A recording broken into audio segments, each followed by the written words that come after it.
Creativity is an addiction. It gives you that one thing in your life that you need, but it will steal it right back. And it does so when you least expect it. And then you're left going, what did I do?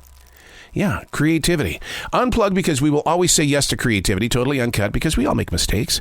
So turn it into a tool. This is Arroe Unplugged. Being a freeform thinker, you can't sit there and hem and haw over what you're going to put on paper for that day.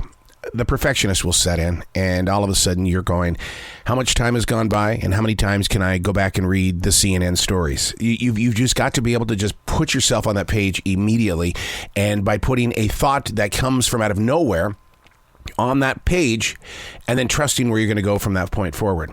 For instance, like this morning, a new morning, my senses connected to the sights and sounds of the universe in constant flow. Which means what to a future reader? Well, it means being present, aware, knowing that the message isn't always in human form. Seeing 3 deer first thing this morning, it was peace-filled, and it was a brilliant beginning. There was no darting around or running away. Spiritually, we spoke to each other, and the air was damp. It's not even spring, and it was just damp out there, 52 degrees. A light morning fog cuddling the shape of the forest floor. A picture not painted by dreams, but rather the essence of the moment, allowing it to seep within my walk and thought, to be a piece of, flowing with it, and not finding fault with its lack of being perfect. A new morning, staying connected through mindfulness, gratefulness, for this is only a dot on the map. Finding faith, courage, and confidence to just put words on a page. To tell the perfectionist inside you, no, not today. We're just going to just write about anything. And today it happened to be about flow.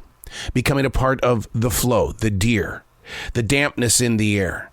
Everything that was within that moment becomes a thought on a page. Hey, it's Arroe. This is The Daily Mess, a chronological walk through an everyday world. I am a daily writer. I find tremendous joy in just allowing the universe to speak, to give it a place where it can just say, I was once here. See you later. I'm going to move forward, because that's what flow is all about. A dot on the map. This is The Daily Mess. A willingness to be faithful to it, to learn from it, to grow with it. The willingness to be. A willingness to change. Willing is the way, but shall it always be the taker? Willing to communicate, willing to listen, willing to question. What will this willingness do with the amount of time required to bring light to its willing wants and needs? Being willing, does that make me giving? How far must one be willing to travel to recognize the importance of the willing collaboration? I'm willing to wait. Willing to line the floor with new paths, not to chase, but to invite. But we'd have to locate a willing listener. A willingness to do what, when, where, more importantly, how? Will this willingness be a source of empowerment or entanglement? Willingness. I hear it all the time, and I'm sure you do as well. I'm willing to help you out. I'm willing to do this. I'm willing, but it comes with rules. How far is your willingness able to travel?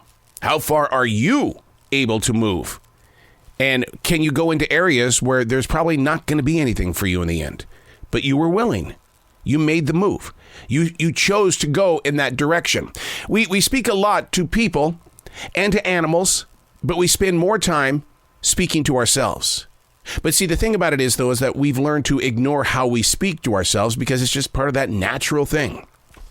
I'll call myself out. I'll use my real name. I will use it in a stern way like my father. I will do things just so I can say, whoa, hold on. I'm willing to listen, but if you're going to use that tone, I'm not so willing to be present. How willing are you to be there for you? I know we give our time to other people, especially our jobs and our careers. We give so much energy in that direction because there's a payoff for you.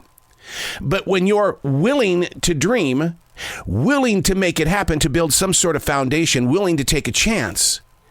But if there's nothing on the other side of that chance, how far did you have to travel in order to say, I can't anymore. I need to step free of this willing way.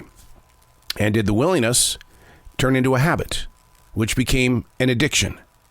Is my daily writing a willing way of creating, communicating, but because I've done it since 1994, July of that year, has it become that habit or addiction that I can't live without? Because I was willing on that day in July of 1994 to just take a chance. Did it work? Well, I'm willing to find out, but I've got to find a willing reader to see if it really did. I'm Arroe, and that's the Daily Mess.